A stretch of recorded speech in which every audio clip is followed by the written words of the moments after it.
പിറവത്ത് നിന്ന് കൊല്ലത്തേക്ക് പോകുന്ന KSRTC ബസ്സിലെ സ്ഥിരം യാത്രക്കാരാണ് ക്രിസ്തുമസ് ആഘോഷിച്ചത്. ബസ് ജീവനക്കാരും യാത്രക്കാരുമൊക്കെ അണിഞ്ഞൊരുങ്ങിയാണ് എത്തിയത്. ആനവണ്ടിയും ആവശ്യത്തിന് അലങ്കരിച്ചു.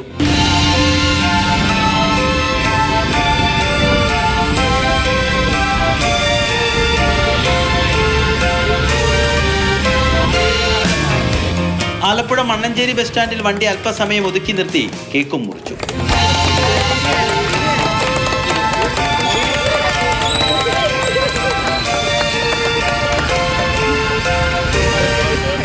ശിവഗിരി ബസ്സിലെ സ്ഥിര യാത്രക്കാരായ ശിവഗിരി ചങ്ക് കൂട്ടായ്മയുടെ എല്ലാ വർഷവും നടത്തി വരാറുള്ള ക്രിസ്മസ് പുതുവത്സര ആഘോഷം ഈ വർഷവും മണ്ണഞ്ചേരി ജംഗ്ഷനിൽ വെച്ച് അവിടെയുള്ള മറ്റ് യാത്രക്കാരുടെ സഹകരണത്തോടുകൂടി ഭംഗിയായിട്ട് നടത്താൻ സാധിച്ചു.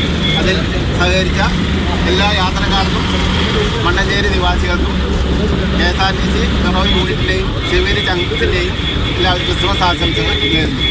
പിറവത്ത് നിന്ന് ആരംഭിക്കുന്ന ബസ് മുൻപ് വർക്കല വരെ സർവീസ് നടത്തിയിരുന്നു. അതുകൊണ്ട് സ്ഥിരം യാത്രക്കാരുടെ വാട്സാപ്പ് ഗ്രൂപ്പിന് പേരിട്ടിരിക്കുന്നത് ശിവഗിരി ചങ്ക്സ് എന്നാണ്. മാതൃഭൂമി ന്യൂസ്, ആലപ്പുഴ.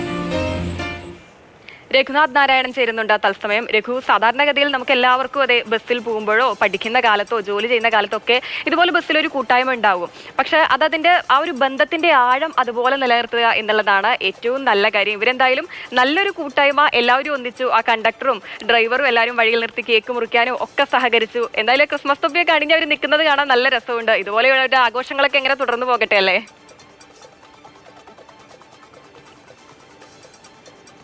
ബസ്സിലാണെങ്കിലും ട്രെയിനിലാണെങ്കിലും സ്ഥിരം യാത്രക്കാരെന്ന് പറയുന്നത് ഒന്നിയിൽ വിദ്യാർത്ഥികളായിരിക്കും, അല്ലെങ്കിൽ ജോലിക്ക് പോകുന്നവരായിരിക്കും. രണ്ട് വിഭാഗക്കാരാണെങ്കിലും പൂർണ്ണ സന്തോഷത്തോടു കൂടി ആയിരിക്കില്ല രണ്ടിടത്തേക്കും പോകുന്നത്. വിദ്യാർത്ഥികളാണെങ്കിൽ സ്കൂളിൽ പോകുന്നതിന് ടെൻഷൻ, ജോലിക്ക് പോകുന്നവരാണെങ്കിൽ പണിയെടുക്കണമെന്നല്ലോ എന്നുള്ള മടി, ഒപ്പം തന്നെ ഇന്ന് ജോലിക്ക് പോകുമ്പോൾ എന്തെല്ലാം പണികളാണ് കിട്ടാൻ പോകുന്നത് എന്നുള്ള ആശങ്കയൊക്കെ കൂടി ആയിരിക്കും ജോലിക്ക് പോകുന്നത്. എന്ന് മാത്രമല്ല, നമ്മൾ പലപ്പോഴും ഈ ട്രെയിനിലാണെങ്കിലും ബസ്സിലാണെങ്കിലും വേഗത്തിൽ വന്ന് കയറുന്നത് വീട്ടിലെ എന്തെങ്കിലും ജോലിയൊക്കെ കഴിഞ്ഞ് വളരെ പാഞ്ഞ് വന്ന് കയറുന്നതാണ്, പ്രത്യേകിച്ച് സ്ത്രീകളൊക്കെ എന്ന് പറയുന്നത്. അപ്പം ഈ ട്രെയിൻ യാത്ര എന്ന് പറയുന്നത് സത്യത്തിലൊരു ലെഷർ ടൈമാണ്, ഒരു നമുക്ക് വിശ്രമിക്കാൻ പറ്റുന്ന ഒരു സമയമാണ് ഈ യാത്ര എന്ന് പറയുന്നത്. അപ്പം സ്വാഭാവികമായിട്ട് തന്നെ അതിന് നല്ല സൗഹൃദങ്ങൾ, സംസാരിക്കാൻ നല്ല ആളുകൾ ഉണ്ടെങ്കിൽ തന്നെ ആ യാത്ര മനോഹരമാകും, ആ വിശ്രമം നമുക്ക് കുറച്ചുകൂടെ സന്തോഷകരമാകും. ഞാൻ മിക്കപ്പോഴും ട്രെയിനിലാണ് വരുന്നത്. ഞങ്ങൾക്കും ഇങ്ങനെ കൂട്ടായ്മയുണ്ട്, ധാരാളം ആളുകളുള്ള വാട്സാപ്പ് ഗ്രൂപ്പുണ്ട്. അതിൽ പലപ്പോഴും ഈ ട്രെയിനിൻ്റെ സമയം ഉൾപ്പെടെ വരും. അത് നമുക്ക് ഉപകാരപ്രദമാണ്. പലപ്പോഴും പരസ്പരം അങ്ങോട്ടും ഇങ്ങോട്ടും സഹായിക്കാനുള്ളൊരു ഇടം കൂടിയായി ഇത്തരം വാട്സാപ്പ് ഗ്രൂപ്പുകളൊക്കെ മാറുന്നത് നമുക്ക് ചുറ്റും കാണുന്നതാണ്. ഇവിടെയും ഇങ്ങനെ ഇവർ സ്ഥിരമായിട്ട് യാത്ര ചെയ്യുന്ന ആളുകളാണ് കൂടുതലും.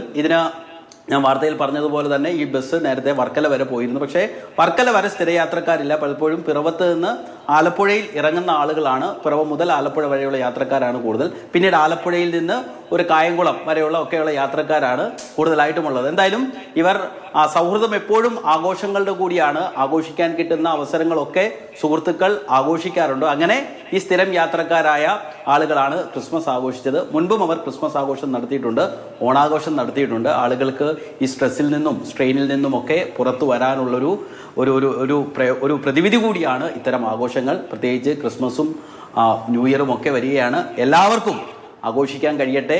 ഇങ്ങനെ സ്ഥിരം യാത്ര ചെയ്യുന്ന ആളുകൾക്കെല്ലാം ഇത്തരത്തിൽ ചെറിയ ചെറിയ പരിപാടികൾ സംഘടിപ്പിച്ച് ജീവിതം സന്തോഷകരമായി മുന്നോട്ട് കൊണ്ടുപോകാൻ കഴിയട്ടെ എന്ന് പ്രാർത്ഥിച്ചുകൊണ്ട് ആശംസിച്ചുകൊണ്ട് ഒരു നല്ല ക്രിസ്മസും ന്യൂ ഇയറും നേരുന്നു.